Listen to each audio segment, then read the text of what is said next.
Hey, Solarpreneurs. Today we're going to be wrapping up a blitz, or rather talking about a blitz that just wrapped up. I'm going to tell you some lessons we learned, some successes, a little bit of just a recap of our blitz. So just kind of a story about what's going on. So I think you can take a lot from it. We'll jump right into it. My name's Taylor Armstrong. Welcome to the podcast. We're here to help you close more deals, generate more leads and referrals, and have a much better time in the solar industry. We're recording this right before Thanksgiving. Black Friday coming up, deals galore. Make sure you utilize these days of deals. Create some offers with your solar program around it. But we just finished up a competition in a blitz, and something I think I mentioned a few times.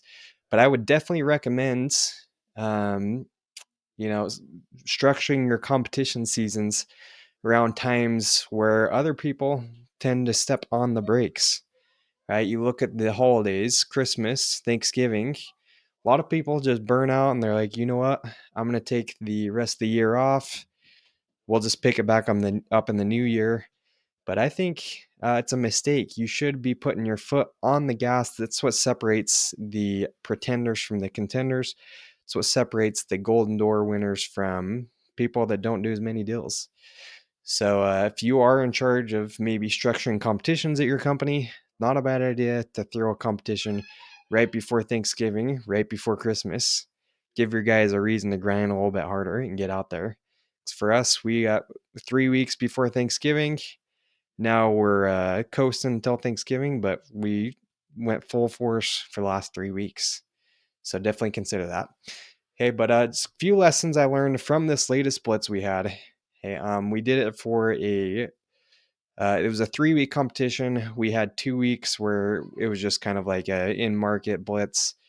Everyone just working the blitz schedule, but in our regular market. And then the last week we went and did a out-of-town blitz where we booked the whole Airbnb, did the typical thing, got the team together, great camaraderie, and grinded it out for the last week. So we got some good results. I think there's some things we could have done better. But I'm going to speak to the good things first, share some things that we could have improved on. And I think hopefully you'll be able to use this as lessons for your team, whether you're blitzing or whether you're maybe structuring competitions in the future, or whether you're just trying to get a better team camaraderie, team environment, things you can do. Okay, so I think the best thing, I was just reminded of how important it is to just have that team bonding experience, and how being in a blitz, you got to rely on each other. You're all in the same place. You got to overcome conflicts. You've got to work together. And it just reminded me, you can't really replicate these things when you're just working normal. You can't really replicate these things when you're not on a blitz. It's like, when are you going to be in the same house with your entire team, breaking bread together, sharing most of the meals together, being out on the doors together in similar areas. So it definitely created that just team camaraderie, good environments, helped us trust each other more. So especially if you have a team that maybe, I don't know, you feel like you're not as well connected, or maybe you're far apart, I would recommend doing maybe that once a quarter blitz or whatever. Just figure out a way to get people together, because if you don't have that connection, I think results will suffer. Results aren't as good if you're disconnected as a team. So that's the biggest thing. We ran a couple cool incentives. We get up together, we go to the gym.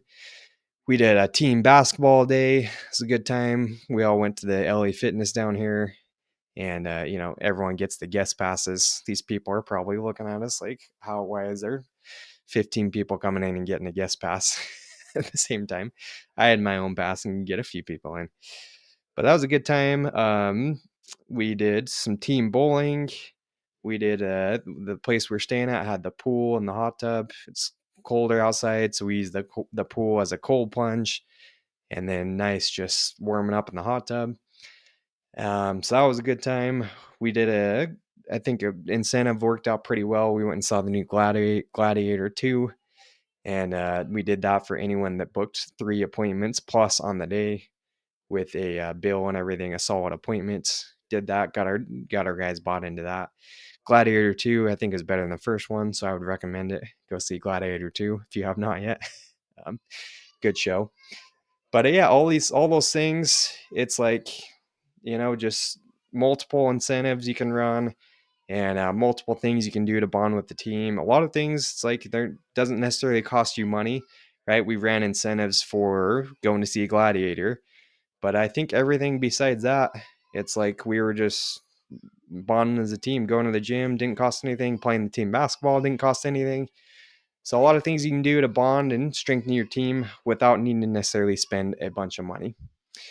So those were the good things. And of course, we did produce at a higher level too. We had guys, I think our team of, we got like 13 guys on our squad right now. We threw down 35 deals, plus or minus about 35 deals in the 3 weeks of the competition. So proud of our guys, always in room for improvement, but I think that was one of our better 3 week stretches, combining all our numbers. So proud of the results we got. I fell short of my personal goals. I was trying to get 15 deals in the 3 weeks, ended up getting 8. So crashed and burned a little bit, but hey, had some bigger deals that I sold, and it still should be definitely a profitable 3 weeks for me, and just taking the lessons I learned, trying to improve. So I'm going to tell you some of the mistakes I personally made too. But on the Blitz, a few things that I think we could have done better that hopefully you can apply to your teams, or if you are running your own blitzes. Make sure you get your guys bought in on the schedule. When are you going to be out working? When you can be getting back? It shouldn't just be a free for all. And I did see that a little bit, and I need to do a better job as a leader addressing that and setting the expectations beforehand. But we had some guys that were getting out a little bit later. We had some guys that were maybe coming back a little earlier. And so it should be like, hey, what's the schedule we're going to commit to as a team, guys? Let's pick the schedule. Let's commit to it. And let's get max results, max effort for this week while we're out here on the Blitz. And part of it was we had guys cooking their food, they're cleaning up stuff. And so I know some guys were waiting on like showers too. So between that, we had some, a little bit of chaos going around. So learned that we need to organize that part of it a little bit more. And actually heard you're going to be hearing this podcast, should be coming up the next one actually, but did a podcast with Sean Hallmander, and he started Rise Solar. They do a purely blitz model for his company, and something he was telling me is they actually hire a chef to cook all their meals during their blitzes and clean up the dishes, stuff like that.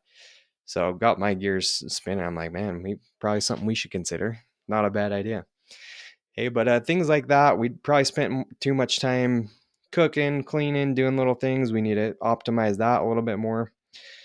And then another thing, we just had so many appointments fall through. So I think leading up to a blitz, probably more trainings on things we can do to set stickier appointments. And then also just trying to push for more same days, walk-in same days, which is another thing you'll hear on the next podcast coming up with Sean.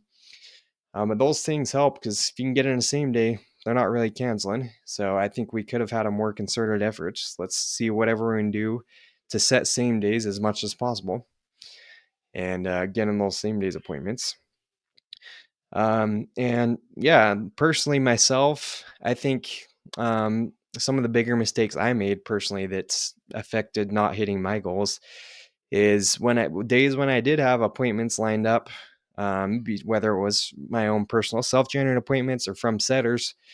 I noticed that the ones that were falling through, which on some days it was the majority, I those days I was driving all over the place, and then when the appointment fell through, I would just kind of let myself hang out for like 20 minutes and just be like, all right, what should I do now? How much time do I have till the next appointment? Should I get out and knock a little bit? Should I see if I need to go motivate another one of our setters, get out with them? And I didn't really have a plan of what I was going to do. And so between just like, I don't know, feeling sorry for 10, 15 minutes because the appointment's canceled or ghosted or whatever, I let it affect me for probably like 20, 30 minutes just between figuring out what to do, not having a solid plan. And I think if I added up all the time driving to appointments and then following through and then not having like a backup plan or not knowing exactly what I'm going to do because the appointment fell through, probably added up to hours and hours of wasted time or ineffective time. So for you, if you are, whether you're blitzing or whether you are just knocking a regular schedule with appointments that you set or set, just what's the backup plan if you don't get in your appointments, right? Don't let it affect you mentally. Don't get all down. But are you going to go hit the homes around it? Do you have an area that's close by that you can just go straight to? You shouldn't be getting in your head and just having it affect the whole rest of the day and wasting tons of time because of it. And for me, that was the difference probably between hitting my goals and only doing 8 deals because I was not as efficient with my time as I could have been. And then I had some wasted time, a few times I would get on social media, distract myself. Worst thing you can do, right? Don't just get on social media when your appointment falls through. Have a solid plan. What are you going to do? So that was probably the major lesson that I learned for myself. And I think the biggest thing that held me back from hitting my goals. And then just as a team, I think we could have done a better job of setting like daily goals on the Blitz. We didn't do really like correlations during the Blitz. It was kind of just like everyone gets out there, which might have been good to do a few. But I think the very least we should have had just a little, I don't know, 10-minute, like, hey, what's the goals for the day? What are some objections that you guys have been struggling with? How can we overcome these? What held us back from yesterday? Just kind of like a recap of the previous day. So if I could go back, I wish I would have added that in. Just have like a little recap and a little troubleshooting and then set the goals, how many appointments, how many closes, how many doors knock, whatever metrics you're tracking, and then get out there. Little word chant, get out there. I think that would have helped us stay a little more focused, get a little more dialed in and motivated. And I think we'd have had probably better results for it. So that's my recap. Hey, and I think if you're listening to this, it is helpful whether you finished a blitz or whether you finished a competition or even just a week. It's helpful to go reflect back on your results and your team results. Like what went well, what can be improved, what am I going to continue doing, what am I going to stop doing? These are all things you should be asking yourself to continuously improve. Because if you're not improving, you're probably getting worse. So make sure you reflect on these times after competitions and blitzes. Do a little recap, do a little highlight, and hope whenever you're listening to this that you are making forward progress. Because if you're not improving, you're getting worse, most likely. Okay, so happy Thanksgiving, or whenever you're listening to this, happy whatever holiday is coming up.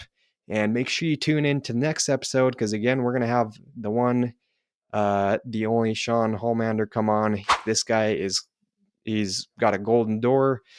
He's got a team that's cranking on their blitz schedule. So he's doing some unique things, including getting personal chefs. So make sure you tune into that podcast, and we'll see you guys on the next one. Peace out.